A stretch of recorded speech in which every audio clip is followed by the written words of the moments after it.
Let's be real, personal finance is really overwhelming. These days, there's information about personal finance being bombarded at us. We see videos about hey, 6 stock tips that you should buy. Or maybe you see this cool masterclass on options trading. Or you see the new hype about the rise of cryptocurrency. You're just wondering, man, where do I get started? It gets so overwhelming. So, do you wish there was an easier way?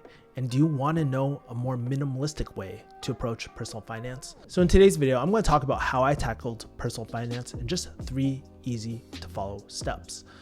And we're talking about it right now. Let's get it.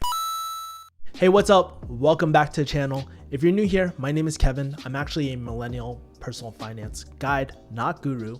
And on this channel, I teach young professionals how to simplify investing, cut out the noise, and make investing fun again so that you can build real passive income, automate your investments, and start being that kick-ass investor that you knew that you could always be. So if that's up your alley, consider subscribing to this channel. But today, I am going to give you a 3-step, easy to follow framework, a minimalistic way of managing your personal finances. And trust me, you won't be confused throughout this whole process, believe me. Now, if you're watching this video, you might be on the younger side. You may have just graduated school, you're working, or maybe you're even in your 30s and you just never figure out your personal finance. I get it. It can be very overwhelming tackling this as well.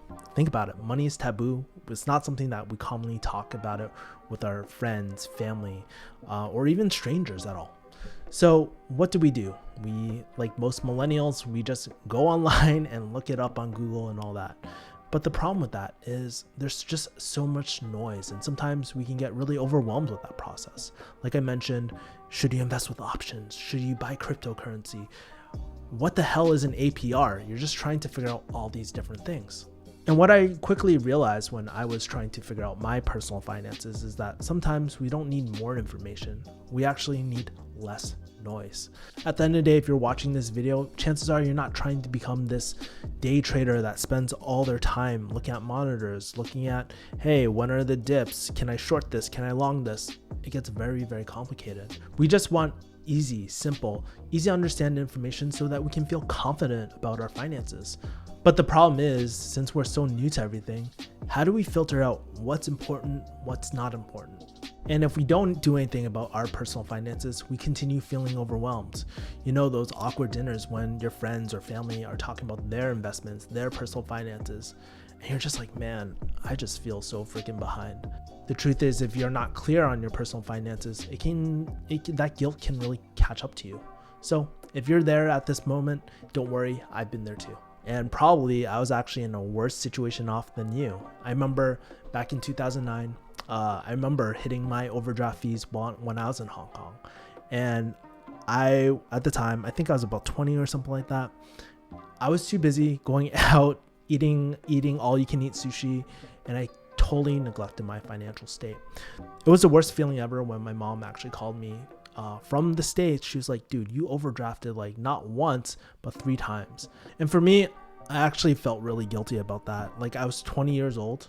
I was supposed to be an adult. And what kind of adult can't take care of his finances as well?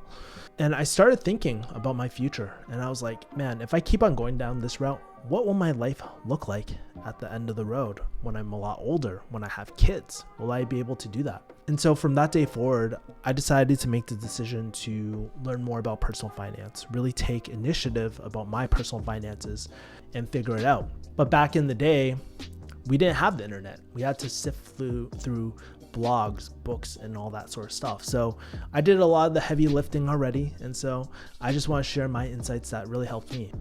So in today's video, we're going to talk about the 3 minimalistic, simple, easy ways to understand your money and get you going in the right direction. Again, we're all about minimizing friction and not adding to it, right? So let's dive into it. Step number 1, you need to change your mindset about money. So one of the reasons why we're bad with money is because it's a taboo subject. Think about your friends, your family, even strangers. How many of them can you actually have an open talk about your finances with them? And let's be real, sometimes it's the blind leading the blind. Not everyone knows how to manage their finances, and not everyone is willing to mention that, hey, I'm not really good figuring out this sort of stuff. And the truth is, we can only start to improve if we start having real, honest, open conversations about money. It requires setting your ego aside and setting the intention to actually really learn about this. And one of the best ways that I've really learned about this process is actually through books. There's something about books where it's a self-reflective process where, if you have a conversation with your friends or family, egos can get tied up. They think, hey, you need to do it this way. If you don't do it this way, you're wrong. But the easiest way to remove that barrier is to remove your family and friends and dive into a really great book. And one of my favorite books of all time is Ramit's I Will Teach You to Be Rich. This is hands down my favorite book on investing, saving, and spending as well. It's a very simple, easy read. It's really fun. It teaches everything that you need to know. I highly recommend it. If you want to support my channel and pick up the book, I'll leave a link below. And I also have a review on it as well, and I'll leave a card over here. But the main thing is to really focus on your goal and focus on the intention of, hey, getting better each day, bettering your financial positioning, and really making education a priority in your life. They say they don't teach personal finance in school, and it's absolutely true. Even though it's kind of their fault, you have to take the responsibility and really learn how personal finance is done. And by reading these books, it takes some of the stress of not knowing. At least you have a baseline, and that's the beauty of reading. It's a one-way conversation, and egos don't get tied up. Step 2, you need to focus on your money habits. So now that you made the decision to focus on your personal finance education, the next step is to figure out, hey, your money habits. And personal finance is a huge term that covers how do you manage your money. And part of that is these 3 steps in here. So it includes focusing your spending, automate your saving, and optimizing your credit as well. So let's break each one of these down just to make sure that you understand what each one of these is. Focusing your spending. No one likes keeping track of receipts. That's how we used to do it back in the day. You used to keep all your receipts, add them up. That is the most annoying thing in the world. And so what I recommend is get a money tracker. There's a few ones like Personal Capital, but for me, I use mint.com. I'm an OG. And so this allows you to input all your account information and have it all in one place. That way you don't need to log into this account, and it makes it very simple. What's really great about mint.com is that it'll break down your spending as well. Now, not all the categories are accurate and sometimes you need to adjust it, but at least it shows you where your money is going each month. And that's half the battle, knowing where your money is outflowing out of your bank account, right? The second thing you need to do is start automating your savings. Now, this can be done with the savings account like Ally. So what I like to do is set up different compartments of my life, things like vacation, a car fund, a car repair fund, also an emergency fund. And I like to do automatic withdrawals just to simplify my life. Every single month when I was working at 9 to 5, basically it would just pull out money from these accounts and then put in these bank accounts so I wouldn't have to worry about it. And then there's the third thing is optimizing your credit. Now, the truth is credit cards aren't the most evil thing in the world like how Dave Ramsey says and makes it out to be. Credit can actually be good if used responsibly. Keyword is responsibly. There's benefits of using credit cards, but also more importantly, if you're planning to buy a home, a car, or ever need a loan in life, basically you have this option open to you. It's better than not having this option at all. And you might be wondering, well, how do I really deal with credit? Well, first of all, don't overspend on credit. The APR or interest rates are ridiculous. They're like loan sharks. Don't trust them with that. But if everything is in check in terms of your credit, then what I like to do is actually improve my credit score. And one of the easiest ways to do it is if you are up to date with all your credit cards, increase your credit limits every 6 months so it increases your credit to debt ratio. This is one of the ways that I've gotten my credit score up to over 800. If you're responsible, you do these tips, you'll be in a great place to actually have great credit. Now, these are some quick tips on how to focus your spending, automate your savings, and optimizing your credit score. I know it can be very overwhelming, but it doesn't have to be. So if you want to learn more about it, I actually created a very low cost 7-day bootcamp to help you walk through the main core pillars of personal finance with the additional tools in it as well. So I'll leave it in a link below. Pick it up if you get a chance. Step 3, automate your investing. So the last thing you probably need is more information, right? You don't need to watch that video that says, hey, 7 stocks to buy today. But what should you focus on instead? Well, when I first started, I kept things very simple. I started up a Roth IRA and focused on target date funds. Investing into this one single fund allows you to just shovel your money in. And so we're going to be covering these two things, a Roth IRA and target date funds. A Roth IRA is a tax advantage account, basically uses your tax now money or the money that you see on your paycheck and lets you save for retirement. When you pull out at retirement, you don't get taxed on it. There's also special advantages. If you're buying a first-time homeowner, you can use some of that money to do that. There's a lot of other things, but keep in mind, this is one of the best ways to get started.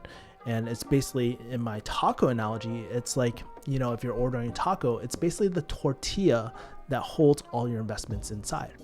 Now, the second thing you need to figure out is the filling. So this is what a target date fund is.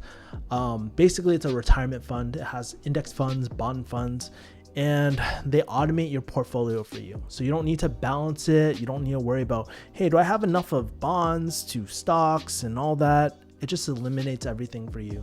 You just pick your retirement date and does the rest. You can just focus on just shoveling your money in. Now, if you ever want to change it, you can always do that later. But the most important thing, keep things simple. Get started. Don't overcomplicate things as well. Now, if you need help with that in terms of setting up a Roth IRA and all that, I actually have a free masterclass to help you with that. It's free at the moment, but if you want to level up your investing game, I actually have my full kick-ass investing academy, which covers 401ks, Roth IRAs, and all that sort of stuff. So that might be for you. Check out the links below. So these are the 3 steps that I focused on. Again, it comes to making a decision whether you want to improve your knowledge or learn about personal finance. The second thing is really understanding your money habits. How much are you spending? How much are you saving? And how much is your credit in good standing? Then the last thing is, hey, investing. So from a bigger picture, it's important to set yourself up with this solid foundation so you can take more risks to challenge yourself in the future, right? Think about it. If you want to do options trading, stock trading, that's great and all. But do you think you're going to make better decisions with more money in your pocket or less money? The truth is, I wouldn't be here where I am today if I didn't take that first step and realize that I had a problem with my personal finances and organizing my financial life. If I didn't start investing, it wouldn't put me in a position where I could move across the country, practice pharmacy, and then eventually leave that and start my business in digital marketing and inbound closing. And if you think, wow, Kevin, this is a little bit complicated. Hey, guess what? It's not easy figuring out this stuff, but guess what? Being broke and stressed out isn't easy as well. And plus, you're not alone. You have me. I'm here to create more kick-ass content for you. If there's any videos that you'd like to see, let me know. But if you can maneuver these forces and have a healthy relationship with money, hey, you can create positive habits that actually stick. So if you enjoyed this video, chances are you'll enjoy my Roth IRA video right over here on where you should start your Roth IRA.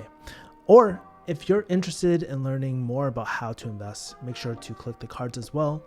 And also, I'd just love to ask you, what are some of the next videos that you would love to see from me? Also, I love to kind of hear the stories about you and personal finance. What's your relationship with money and all that? At the end of the day, I just want to make sure that we support each other and make money less taboo than it already is. Thank you so much for watching. I'll see you guys in the next video. Take care. Bye.